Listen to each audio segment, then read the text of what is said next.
अस्सलामुअलैकुम my social media family. उम्मीद करती हूँ कि आप सब लोग हिफ्ज़-ओ-अमान से होंगे, खुशपाश होंगे। तो चलिए जनाब चलते हैं पहली खबर की तरफ और देखें मुंह में अल्फाज भी जम रहे हैं क्योंकि इस वक्त लाहौर के अंदर इतनी ज़्यादा सर्दी है कि शायद आप सोच भी नहीं सकते। लेकिन मैं ये बता दूं कि ये जो खबरें फैल रही हैं ना कि लाहौर के अंदर अगली पिछली सारी सर्दी का रिकॉर्ड टूट गया और ये सब कुछ जो है ना ये झूठ है, ऐसा कुछ भी नहीं है।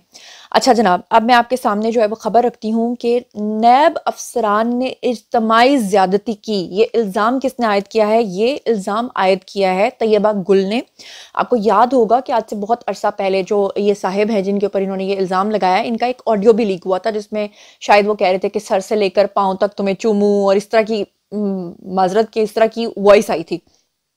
तो अब तैयबा गुल के जो इल्ज़ामात हैं जावेद इकबाल और दीगर के ऊपर, उसके अंदर उनको तलब कर लिया गया है और पूरा मामला क्या है इसकी तफसीलात से मैं आपको आगाह करती हूँ। इस्लामाबाद के अंदर ये जिनसी हरासगी का जो निशाना बनने वाली तैयबा गुल हैं, उन्होंने अपना इदारा मोहतसब बराए ख़वातीन को अपना बयान जो है वो रिकॉर्ड करवाया है।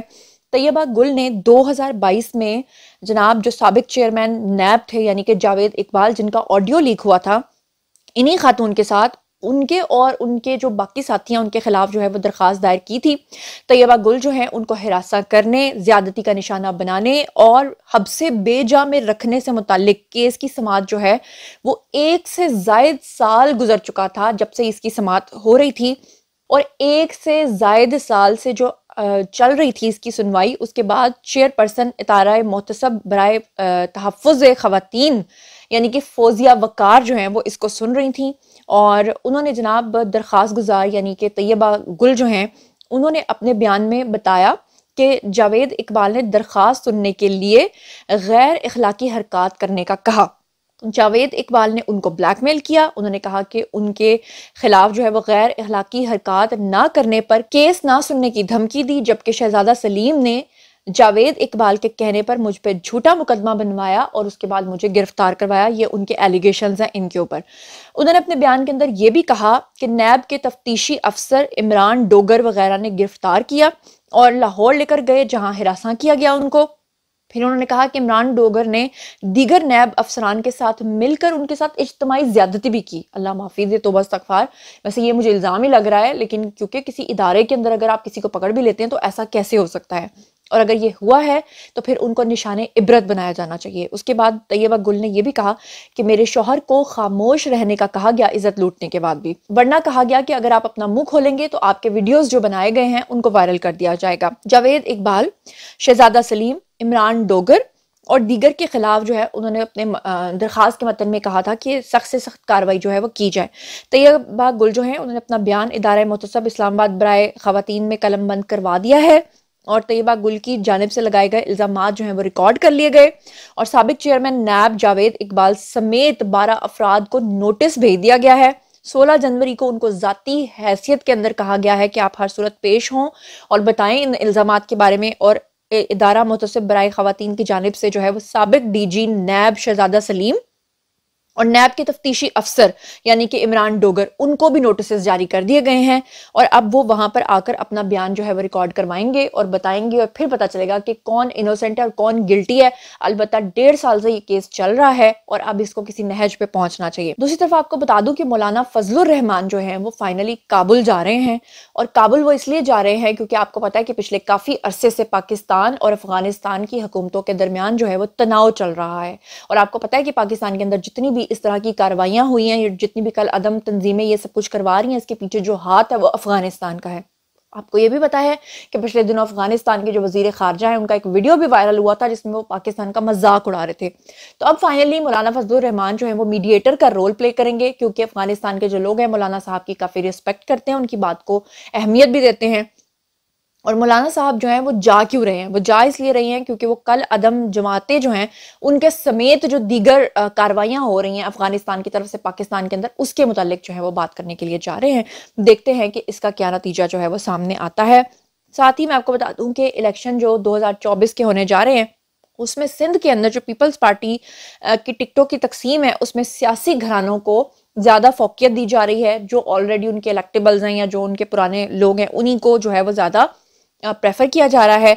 जबकि परवेज खटक साहब जो है उनका एक ऐसा बयान आया है जिसको पढ़ने के बाद और सुनने के बाद जो है वो सिर्फ हंसा जा सकता है और हंस हंस के आपके पेट में दर्द शुरू हो जाएगा क्या कह रहे हैं परवेज खटक? परवेज खटक कह रहे हैं कि ऑपोजिशन जमातें जो हैं वो मेरी मकबूलियत से जलती हैं।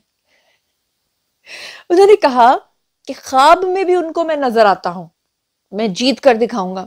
तो परवेज खटक के लिए हम तो यही कह सकते हैं कि बेस्ट ऑफ लक, क्योंकि जीतने का बेहतरीन और सबसे स्ट्रांग जो तरीका होता है वो वोट की ताकत होता है, और अगर आप वोट की ताकत से जीत कर आते हैं तो इससे बड़ी कोई बात नहीं है। इसके साथ ही दो और ब्रेकिंग न्यूज आपको देती चलूं कि पीटीआई के जो साबिक रुकन कौमी असम्बली हैं जी नजीब हारून, उन्होंने एमक्यूएम के अंदर जो है वो अपनी शमूलियत इख्तियार कर ली है। बहुत सारे लोग अभी भी छोड़ के जा रहे हैं पार्टी को। और दूसरी खबर यह है कि 190 मिलियन पाउंड का जो केस इस वक्त तमाम लोगों के ऊपर है, इमरान खान समेत, उसके अंदर जो है वो फराग गोगी, शहजाद अकबर और जुल्फी बुखारी समेत जो हैं वो 6 मुल्जिमान जो हैं वो अदालती मफरूर करार दे दिए गए हैं, क्योंकि अदालत ने इनको बार बार बुलाया है और ये बार बार पेश नहीं हो रहे हैं। इनको इश्तिहारी भी करार दे दिया गया है और जल्दी ही इनके पोस्टर्स आप देखेंगे, इलेक्शन कैंपेन की वजह से नहीं बल्कि अदालती मफरूर के तौर पर।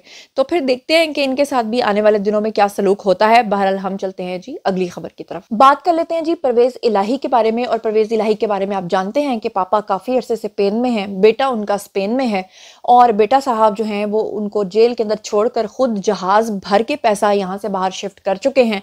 आपको ये भी पता है कि उनके बेटे भी इश्तिहारी हो चुके हैं। आपको ये भी पता है कि जब से परवेज इलाही जो है वो जेल के अंदर हैं, 3 मरतबा उनको जो है वो हॉस्पिटलाइज किया गया है।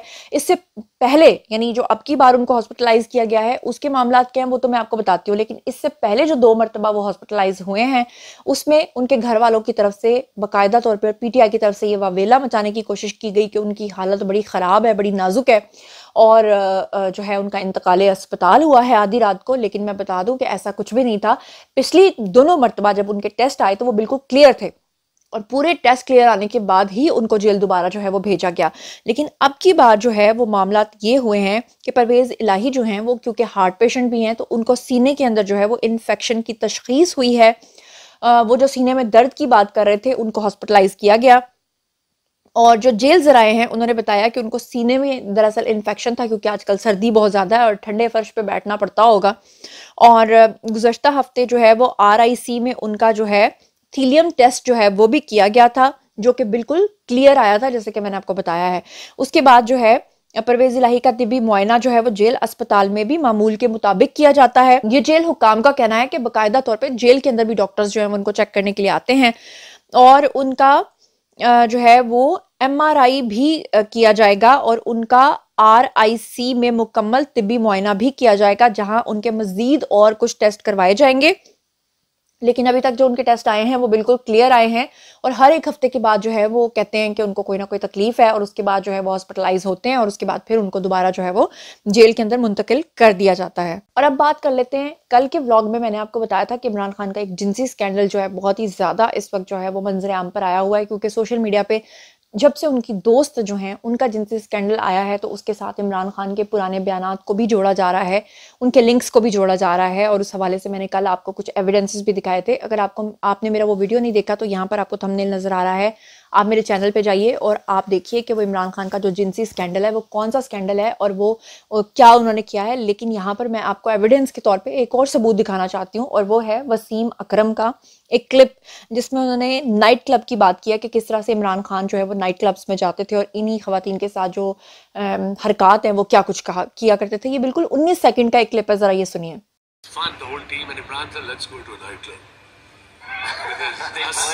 Husky voice. I called him in my room. I said, "Just skip it. I'm ready." I was like this.